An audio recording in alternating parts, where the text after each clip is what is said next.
चढ़ती कला fast news. नमस्कार, मैं रचना शर्मा चढ़ती कला टाइम टीवी देख रहे सभी दर्शकों का स्वागत करती हूं। आप देख रहे हैं फास्ट न्यूज।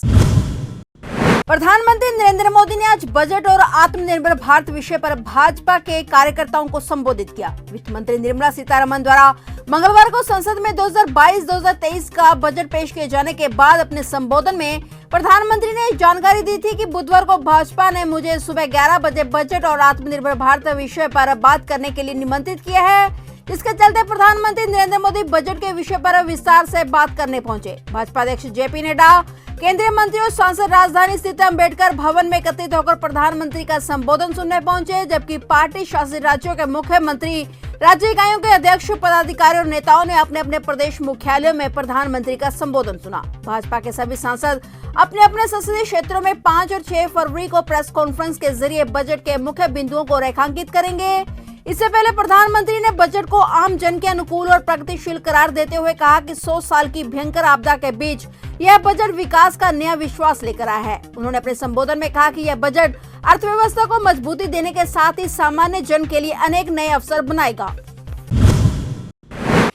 केंद्रीय वित्त मंत्री निर्मला सीतारमण ने कल यूनियन बजट 2022 संसद में पेश किया, जहां इस बजट को सत्ता पक्ष दूरदर्शी बजट बता रहे हैं, वहीं विपक्ष इस बजट का विरोध भी कर रहे हैं। कांग्रेस नेता राहुल गांधी ने भी बजट पर अपनी प्रतिक्रिया दी।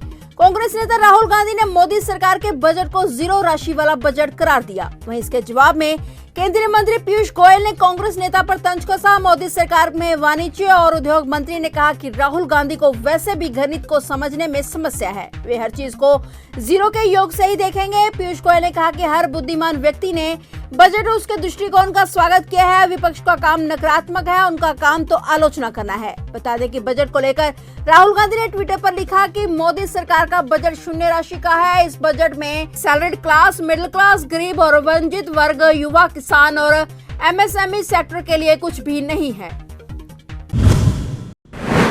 कोरोना के नए वेरिएंट ओमिक्रॉन के दुनिया भर में खतरे के बीच इसके एक और सब वेरिएंट से संक्रमण के 57 देशों में मामले सामने आ चुके हैं। विश्व स्वास्थ्य संगठन ने जानकारी दी कि कुछ शोध के अनुसार ये नया सब स्ट्रेन मूल ओमिक्रॉन वेरिएंट से कहीं ज्यादा संक्रामक है। ओमिक्रॉन की पहचान करीब 10 हफ्ते पहले दक्षिण अफ्रीका में सबसे पहले हुई थी और इसके बाद ये दुनिया भर के कई देशों में तेजी से फैल गया और संक्रमण फैलाने वाला सबसे अहम वेरिएंट साबित हुआ। विश्व स्वास्थ्य संगठन ने बताया कि 10 हफ्ते पहले कोरोना का ओमिक्रॉन सामने आने के बाद से अब तक संक्रमण के 9 करोड़ से ज्यादा मामले सामने आ चुके हैं, जो कि साल 2020 में सामने आए कुल मामलों से ज्यादा है। उन्होंने कहा कि दुनिया भर के ज्यादातर क्षेत्रों से मौतों की संख्या में वृद्धि की बेहद डराने वाली खबरें सामने आ रही हैं।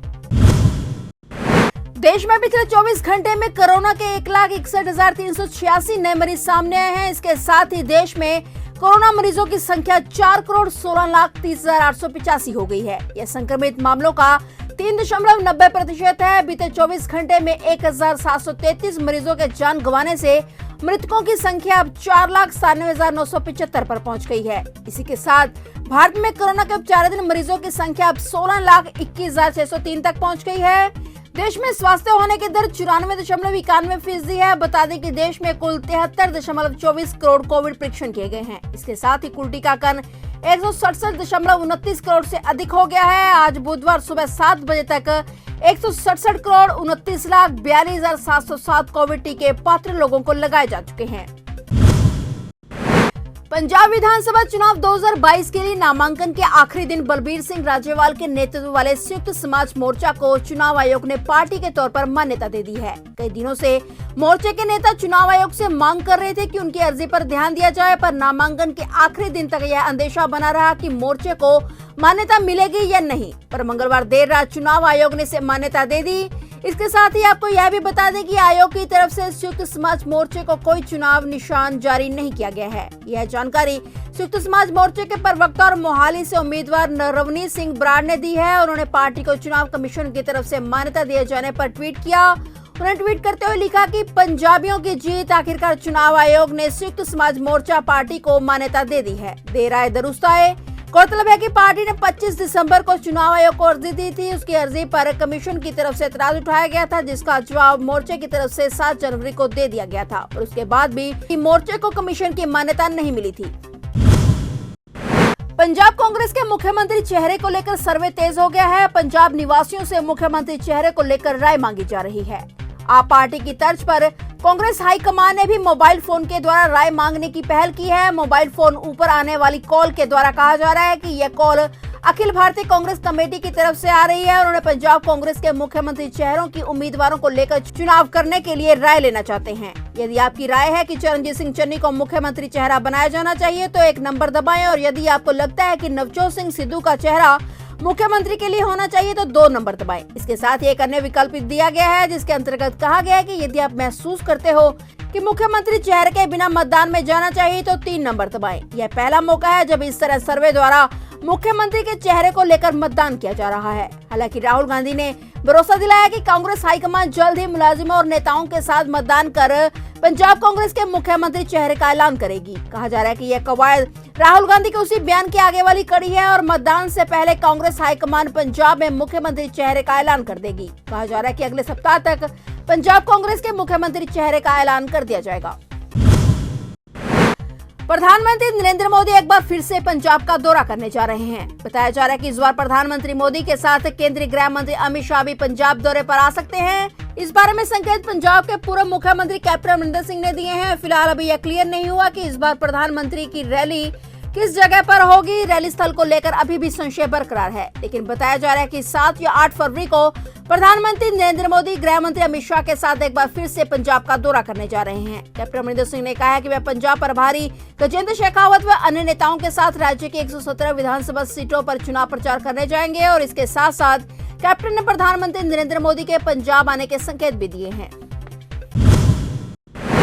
फिल्म इंडस्ट्री से हाल ही में एक बुरी खबर सामने आई है। कगार लाइफ ऑन द एज जैसी फिल्म में दिवंगत एक्टर ओमपुरी के साथ काम कर चुके एक्टर अमिताभ दयाल का निधन हो गया है। उनका निधन हार्ट अटैक के चलते हुआ है। उनकी मौत की खबर से इंडस्ट्री में शोक की लहर दौड़ गई है। जानकारी के मुताबिक अमिताभ तबीयत खराब होने के चलते पिछले 13 दिनों से अस्पताल में भर्ती थे। इलाज के दौरान 2 फरवरी यानी आज तड़के 4:30 बजे उनका निधन हो गया। वर्क फ्रंट पर अमिताभ दयाल कगार लाइफ ऑन द एज के अलावा फिल्म रंगदारी और धुआं में भी नजर आ चुके हैं।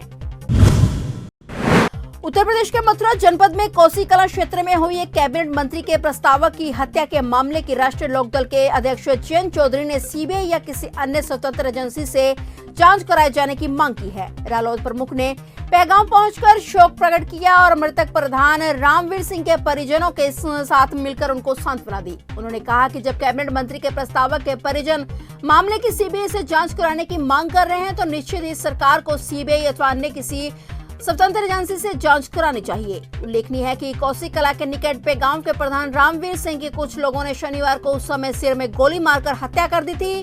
जब वे शनिदेव के दर्शन करने कोकिलावन स्थित शनिदेव मंदिर गए थे, वह प्रदेश के कैबिनेट मंत्री चौधरी लक्ष्मी नारायण के प्रस्तावक भी थे। मौसम विभाग ने अनुमान जताया है कि बुधवार से अगले 3 दिन तक जम्मू कश्मीर में बारिश या बर्फबारी हो सकती है। इसी के साथ ही पंजाब, हरियाणा और चंडीगढ़ में छिटपुट बारिश के आसार हैं। मौसम विभाग के मुताबिक हिमाचल प्रदेश और उत्तराखंड के पहाड़ी इलाकों में फिर से बारिश और बर्फबारी की संभावना है। मौसम विभाग ने पहले ही बता दिया था कि इस साल फरवरी के महीने में भी ठंड का प्रकोप जारी रहेगा। दिल्ली, पंजाब और हरियाणा को अभी ठंड से निजात नहीं मिलेगी। वहीं हिमाचल प्रदेश में 2 और 3 फरवरी को और उत्तराखंड में 3 और 4 फरवरी को ओलावृष्टि हो सकती है। बताया जा रहा है कि पंजाब, हरियाणा व यूपी के उत्तरी हिस्सों में कड़ाके की ठंड और बारिश भी हो सकती है। इसके साथ यूपी, बिहार, हिमाचल प्रदेश, उत्तराखंड, पंजाब और उत्तरी राजस्थान में घना कोहरा छाने के भी आसार हैं। वहीं पंजाब, हरियाणा व उत्तरी यूपी में अगले 24 घंटों में ठंड बढ़ने की आशंका जताई जा रही है। देश की आर्थिक राजधानी मुंबई में कोरोना की तीसरी लहर का प्रभाव धीरे धीरे कमजोर हो रहा है। यही कारण है कि मुंबई ने अब नाइट कर्फ्यू हटा लिया है।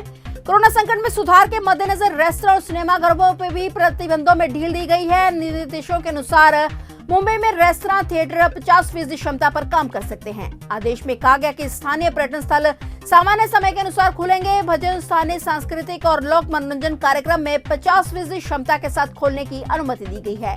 शादियों के दौरान ओपन ग्राउंड और बैंक्वेट हॉल की क्षमता के अनुसार 25% तक मेहमानों के आने की इजाजत है। वहीं खुले मैदान में 200 लोग शामिल हो सकेंगे और किसी भी स्थिति में 200 से ज्यादा मेहमान शामिल नहीं हो पाएंगे। फिलहाल फास्ट न्यूज में इतना ही। तब तक के लिए देखते रहिए चढ़ती कला टाइम टीवी और मुझे दीजिए इजाजत। धन्यवाद। चढ़ती कला फास्ट न्यूज।